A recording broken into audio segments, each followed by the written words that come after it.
Hey, that thing was cool, man. That thing's so rusted in there. That's not gonna work. Let's see what we got. Welcome to my life, welcome to my life, yeah. On the bright side, yeah, this music here became my only lifeline. Think I'm going crazy, I'm not in my right mind, no. Welcome to my life, yeah. Welcome to my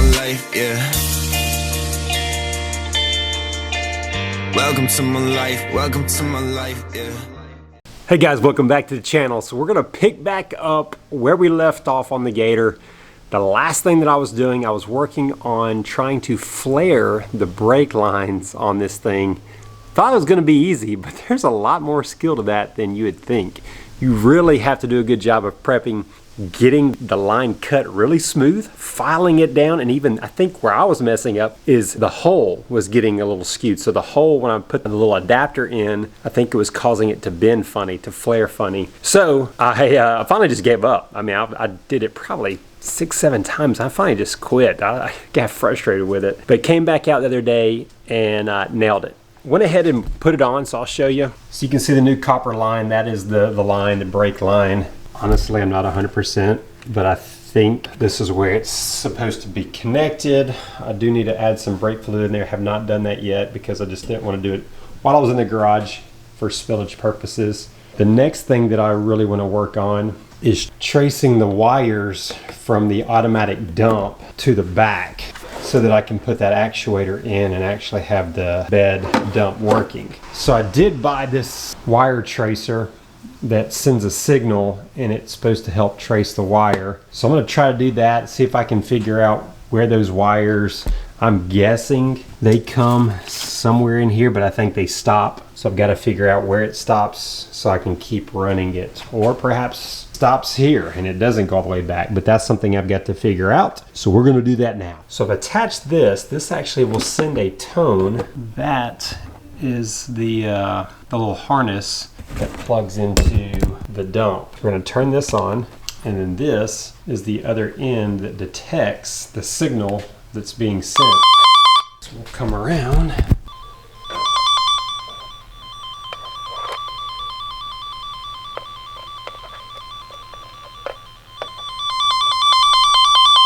getting a strong signal here. So let's come back here.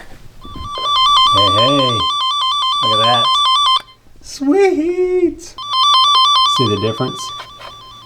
That's the other orange wire. When I put it on this orange wire, it's really going crazy. I've got to figure out.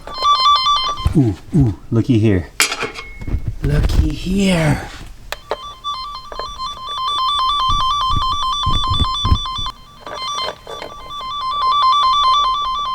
So that is it, people. This is the dump connection. Hey, that thing was cool, man. I have been trying to figure this out for a while. So that little tool, I found somebody using it on YouTube, man. That is a great little tool. I got that at Harbor Freight for maybe like 20 bucks. It's a lifesaver. So that's good news. So now maybe I can start putting the actuator on. I'm still waiting on the clutch, by the way. I sent it off to the clutch doctor out in Texas. He is working on it. It is actually seized up. The last that I heard, they are still trying to figure it out. So that definitely was an issue. So I feel a little bit better about maybe my clutch repair job on here, because the clutch itself was seized up. So that's why it wasn't budging. So they're trying to get that fixed. They have to order some parts though for it. I'll keep you posted on that. I'm gonna pick back up the project on the seats, start ripping these old covers off. We'll kind of see what it looks like and get them recovered today. These are so rotted, they'll actually tear off. Well, the foam looks pretty good. So the bottoms are a little bit more detailed. The bottoms have a lot of staples in them, unlike the backs.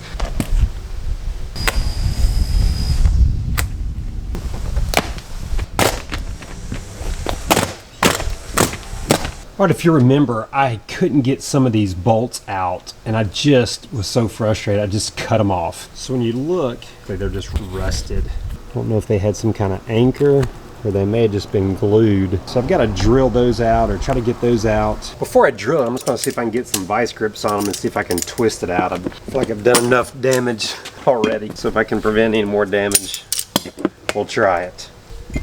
Well, that's not working. That thing's so rusted in there, that's not gonna work. All right, new day, back to working on these seats. I started drilling back in it today, and this is what I found.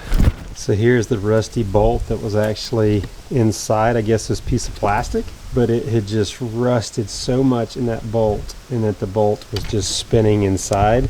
And so by drilled inside it, and it finally popped it loose. So unfortunately, I've got to do something different, obviously, to secure it back, but that's the only thing I could think of to do. So that's what I did.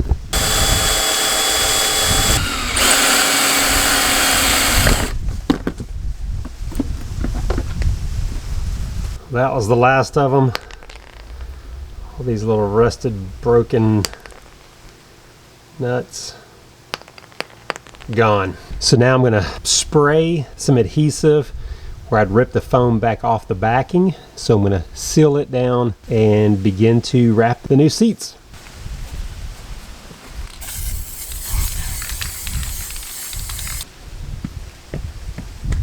Got Gavin out here helping me now, pulling some staples out that was holding the fabric down on the bench seats. Now the backs, they didn't actually have staples. They're kind of wrapped in there. I got a lot of them out the other day, but some of them were stuck down in there, so that's what Gavin's working on. Ooh, pretty in yellow.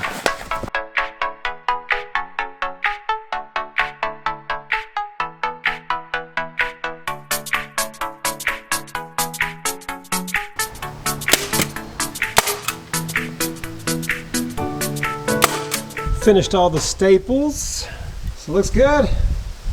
We did run out of staples, so we can't do the rest of them until I get more staples, but we're gonna go on to another little project, which is the CVT belt. They recommended go ahead and get a brand new one when they redid the clutch. So I got a new one, and there's apparently a little bit of a break-in process that you have to do with these belts. And one of the recommendations is to clean the clutch, and also with soapy water clean the actual belt to get any kind of residue and stuff off from the manufacturing process. So we're gonna clean that and get it ready, so hopefully when the clutch gets here, we'll be ready to go. All right, so here's my new CVT belt.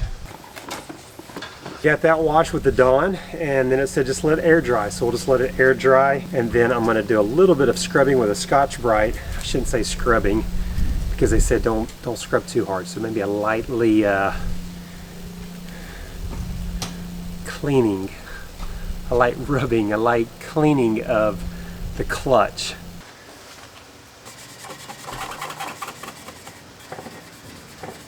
So it is pretty dirty. All right, so now that I got that pretty clean, I'm gonna blow it out with some air that will help dry it out into just any kind of dirt, debris that's in there, blow it out. All right, I'm back. It's been a couple days, but I do have the new staples for the staple gun. Another thing that I had to do is this tire on the back. I just kept having to put air in the tire, so there was obviously a slow leak, so I finally took it off, took it to the shop. They actually had to order a new tube for it, but the new tube came in, they have it on, so just got to get it remounted. And the latest on the clutch, I don't remember if I said this before, but they just could not get my other clutch to do anything. It was so locked up. Apparently the owner before had used some type of fluid or lubricant or something, and it just kind of corroded it, and it was so locked up. So they found another clutch that should work for this particular Gator, and they machined it. So of course that cost me a little extra, but that should be arriving today. Don't know if I'll get to it today, but if not today, tomorrow. So hopefully the next 2 days I will have pretty much everything done, I think. Well, I shouldn't say everything, but I'll have the seats hopefully done. I'll have the clutch on, we'll be able to test it. Whew, that moment of truth. See if I can get it to actually move. The big thing that I'm missing right now is the actuator. Trying to get it wired. I've talked to a few people, and it's just kind of, I don't know, it's a pretty difficult thing, I guess, and not too many people know the way the Gator's wired up. It's different than maybe some other actuators that are wired up. So I'm hoping to get someone out here to maybe help me look at that. But if not, that's not a big deal. If I don't get that done, I just don't get it done. But the big thing is getting it to run, getting it to move. So hopefully we'll have that. Gavin's gonna put our wheel back on. Okay, one's about to be in.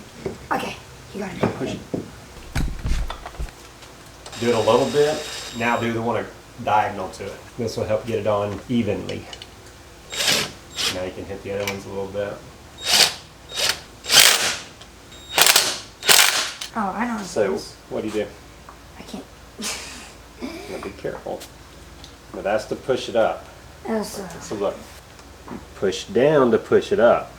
Now if you want to release it, take the handle and you turn it just a little bit to the left. See how it starts releasing it? Alright, you do it. A little bit slowly to the left. I'm trying to. And that releases it. Good job, G. Ready to join the pit crew on NASCAR? No.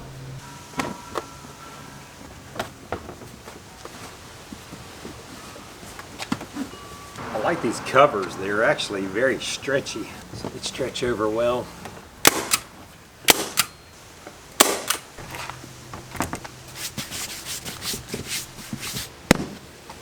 Now that the seats are fully covered, I'm going to see if I can get them attached. I bought a little bit larger like lag screws, lag bolts. Let's see if I can get it to work. So these are the little lag screws that I'm using to replace the bolts that were in there. They have a little bit more grip and they're a little thicker, meatier, so I think they're going to grab. I'm about to find out.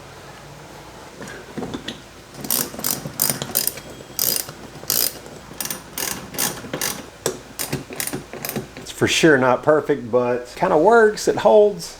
A couple of those screws are just, they're barely holding anything, but at least I had one on each side that actually got in there and got kind of secure, so hey, it'll work. And if it doesn't later, I'll figure out something else.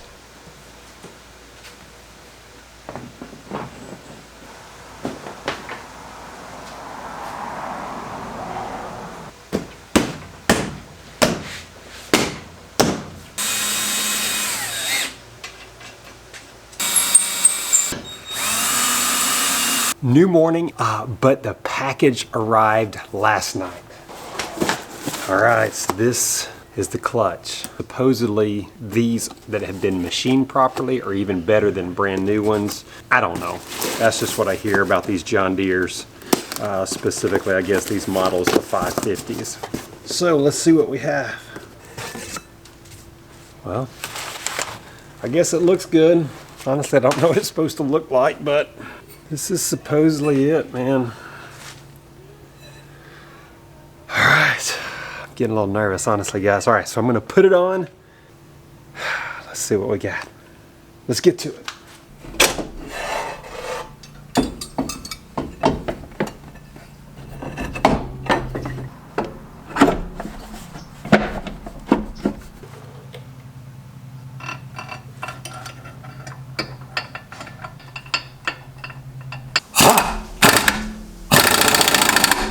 Clutch is on, tightened up. Let's see if it'll go.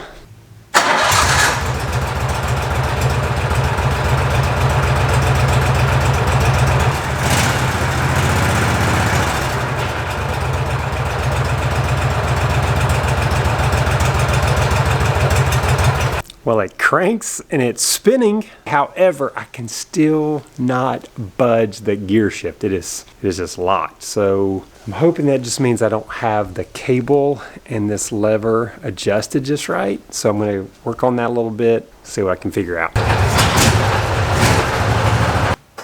Well, I kept messing with it and I kept messing with it and I broke it. So now I've got to order a part. Not sure what I'm going to do, so we're going to end the video here. Let me rethink this thing through, figure out what I'm going to do next, but I'll definitely be back with part 8, so stay tuned, guys. We'll figure this thing out. Appreciate you following along on the journey. We'll catch you in the next video. Welcome to my life, welcome to my life, yeah. Welcome to my life, welcome to my life, yeah. Welcome to my life, welcome to my